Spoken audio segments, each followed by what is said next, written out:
টোটো রেজিস্ট্রেশনে তৎপর জেলা প্রশাসন। ধূপগুড়িতে শুরু বিশেষ ক্যাম্প। রাজ্য সরকারের নির্দেশের পর টোটো চলাচলের নিয়ন্ত্রণ আনতে তৎপর জেলা প্রশাসন। টোটোদের বৈধতা প্রদান ও প্রয়োজনীয় নথি সংগ্রহের জন্য শুরু হয়েছে বিশেষ রেজিস্ট্রেশন ক্যাম্প। এদিন ধূপগুড়ি পৌরসভার উদ্যোগে এবং পরিবহন দপ্তরের সহযোগিতায় সুকান্ত মহাবিদ্যালয়ে এই বিশেষ ক্যাম্পের সূচনা করা হয়। ঠিক যখন রাজ্য সরকার টোটো রেজিস্ট্রেশনের মাধ্যমে শৃঙ্খলা আনতে উদ্যোগ নিয়েছে, সেই সময়ে বিরোধী দলনেতা শুভেন্দু অধিকারী টাকার বিনিময়ে রেজিস্ট্রেশন করার বিরোধিতা করে সরব হয়েছেন। সেই উত্তপ্ত রাজনৈতিক পরিবেশের মধ্যেই শুরু হলো ধূপগুড়িতে টোটো রেজিস্ট্রেশন ক্যাম্প। ক্যাম্পের প্রথম দিনেই শতাধিক টোটো চালক সুকান্ত মহাবিদ্যালয়ে ভিড় জমিয়ে রেজিস্ট্রেশনের কাজ সম্পন্ন করেন।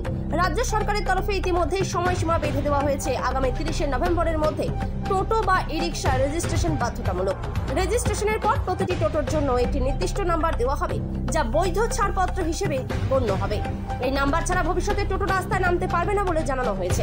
রেজিস্ট্রেশনের জন্য টোটো চালকদের দিতে হচ্ছে 1000 টাকা। অন্যদিকে অটো চালকদের একসঙ্গে 1645 টাকা দিতে হচ্ছে। এই প্রসঙ্গে আঞ্চলিক পরিবহন দপ্তরের এক আধিকারিক জানান, গত 6 মাসের রাজস্ব সহ একসাথে এই টাকা জমা দিতে হচ্ছে টোটো চালকদের। আজকে আমরা জলপাইগুড়ি প্রশাসনের পক্ষ থেকে আমরা এসেছি। তো টোটো সংক্রান্ত আর ই রিক্সা সংক্রান্ত তাদেরকে একটা 3 নম্বরে অন্তর্ভুক্ত করা, আর ই রিক্সাগুলোকে তাদেরকে ডিলার যে সমস্ত ডিলাররা অথরাইজ ডিলার আছে তাদেরকে দিয়ে বাহন পোর্টালে একটা নাম্বারে অন্তর্ভুক্ত করা, যাতে তারা কোনো একটা নাম্বার নিয়ে রাস্তায় চলতে পারে। তো রাজ্য সরকারের তরফ থেকে তো আজকের ক্যাম্প যাতে কি প্রসেসে কি পদ্ধতিতে আবেদন করবে, অনেকে এখনো জানে না কোথায় আবেদন করতে হবে, কোন পোর্টালে আবেদন করতে হবে, কিভাবে করতে হবে। তো আজকের এই ক্যাম্প তাদেরকে জানানো যে টোটো কিভাবে অন্তর্ভুক্ত হবে।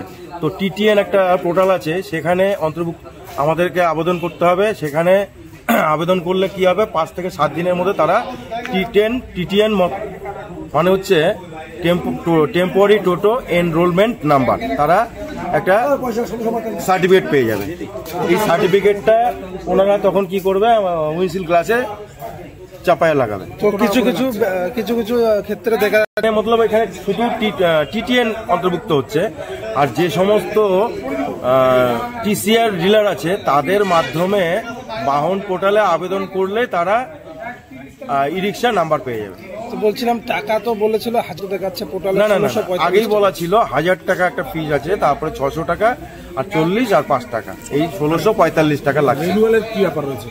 রিনিউয়াল এটা 2 বছর পর্যন্ত ভ্যালিড থাকবে।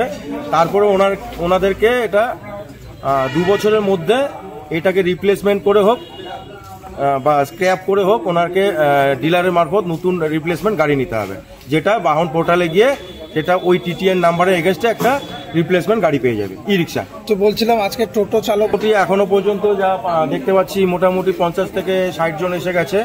তো ধীরে ধীরে তারা আসবে, জানতে পারবে কি পদ্ধতিতে এখানে টিটিএন পোর্টালে গিয়ে আবেদন করা যায়।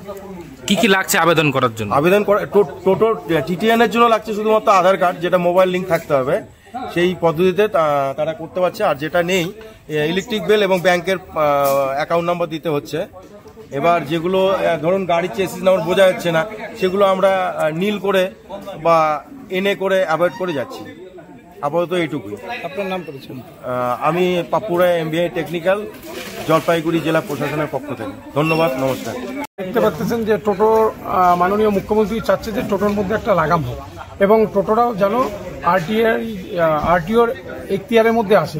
ধরুন কোথাও দুর্ঘটনা ঘটলে টোটো ভাইরা কিছু পায় না, সেই কারণেই মাননীয় মুখ্যমন্ত্রী সকলের স্বার্থের দিকে চিন্তা করে সকলে যাতে সেফ থাকতে পারে, কোনো একটা দুর্ঘটনা হলেও যাতে ইন্স্যুরেন্স পেতে পারে, সেই জন্যই এই প্রকল্প নিয়েছে। এটা তো খুব ভালো উদ্যোগ নিচ্ছে মাননীয় মুখ্যমন্ত্রী। তো এখন দেখুন, কালকে SDO ম্যাডাম একটা প্রশাসনিকভাবে মিটিং করেছে।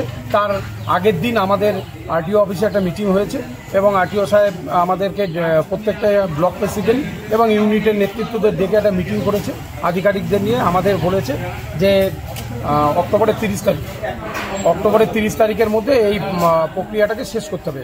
আমরা সরকার যেভাবে নির্দেশ দিয়েছে আমরা চেষ্টা করব যে সেই তারিখের মধ্যেই শেষ করার জন্য।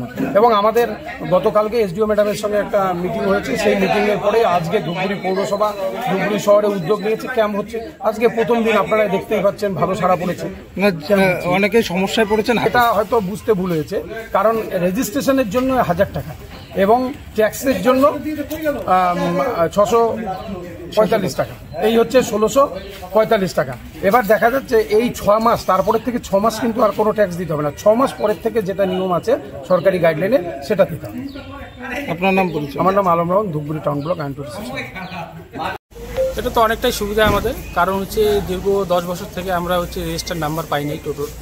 এবার আমরা মনে করি অ্যাক্সিডেন্ট হলো একটা গাড়ি, ওটা কোনো ইন্স্যুরেন্স করা নাই, এই জন্য একটা আমাদের ক্যাম্প করা হয়েছে। ঠিক আছে, এটা ক্যাম্পে আমাদের হচ্ছে 1000 টাকা করে লাগছে রেজিস্টার নাম্বার এবং 645 টাকা হচ্ছে ট্যাক্স 6 মাসের জন্য। পরবর্তীতে কী সিদ্ধান্ত আছে ওটা বলতে পারলাম না আমি। ঠিক আছে, তো এটা ভালোই উদ্যোগ আমাদের একটা, মনে করো ভালো একটা টোটোর যা হতো অ্যাক্সিডেন্ট হয়, অনেকে হচ্ছে মনে করো চত্থাপ্পড়ও দিয়ে দেয়। ঠিক আছে, আমাদের টোটোদেরকে দাম দেয় না। ঠিক আছে, সেই ক্ষেত্রে আমাদের একটা ভালো কাজ করতেছে, মাননীয় মুখ্যমন্ত্রী ভালো একটা উদ্যোগ নিয়েছে। ভালোই। সামনেই তো পুজো, একটু মনে করো সবার ক্ষেত্রে হবে না, মনে করো একটু চাপ হবেই, কারণটা হচ্ছে পূজা সামনে। মনে করো পূজার জন্য মনে করো একটু বাজারঘাট একটু ড্যাম চলছে। এখানে দেখা গেল যে 1000 টাকা নিয়ে আসছে, এটা অনেকে জানে না। বিষয়টা হচ্ছে অনেকে জানে না যে এটা 1000 টাকা শুধু রেজিস্টার নাম্বার, 650 টাকা রোড ট্যাক্স, এটা ওনারা জানেন। এই জন্য 1000 টাকা নিয়ে এসছে, আবার এখন বাড়ি যাচ্ছে নিয়ে আসার জন্য চেষ্টা করতেছে। জলপাইগুড়ি জেলা অলরেডি কাজ শুরু করে দিয়েছে, তার মধ্যে ধূপগুড়ি পৌরসভা।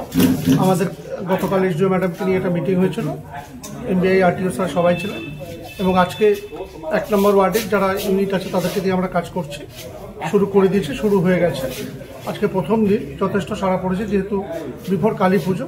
আমাদের একটাই চেষ্টা আছে যে মুখ্যমন্ত্রী যে নির্দেশনামা সেটা অক্ষরে অক্ষরে পালন করা। কি মনে হচ্ছে এটা এই প্রকল্পে কি নিয়ন্ত্রণ হবে টোটো? অবশ্যই নিয়ন্ত্রণ হবে, এটাই তো মাননীয় মুখ্যমন্ত্রীর প্রকল্প। নিয়ন্ত্রণ করার জন্য তো উনি এটাকে একটা গাইডলাইন বেঁধে দিচ্ছেন। এই গাইডলাইনের মধ্যে দেখবে ধীরে ধীরে টোটোর সংখ্যা থেকে শুরু করে সব কিছুই নিয়ন্ত্রণে চলে আসবে। মাননীয় মুখ্যমন্ত্রী একটাই প্রজেক্টটি, কোনো শ্রমিক বা যে টোটো চালায় তার পিঠে লাথি না মারা, এটা একমাত্র মুখ্যমন্ত্রী এদের কথা ভেবেছে।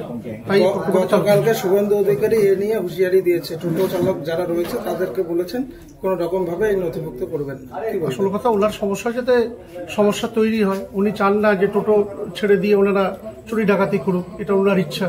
মানুষ উপার্জন করবে কি করে তার কোনো ভূমিকা নেই, কিন্তু কি করে প্রবলেম ক্রিয়েট করা যায় সেটা উনি ভালো করে জানেন। সেটা আমরা স্বাভাবিক, এটা বাংলার মানুষ জানে। আপনি দেখবেন কতটা রেজিস্ট্রেশন হচ্ছে।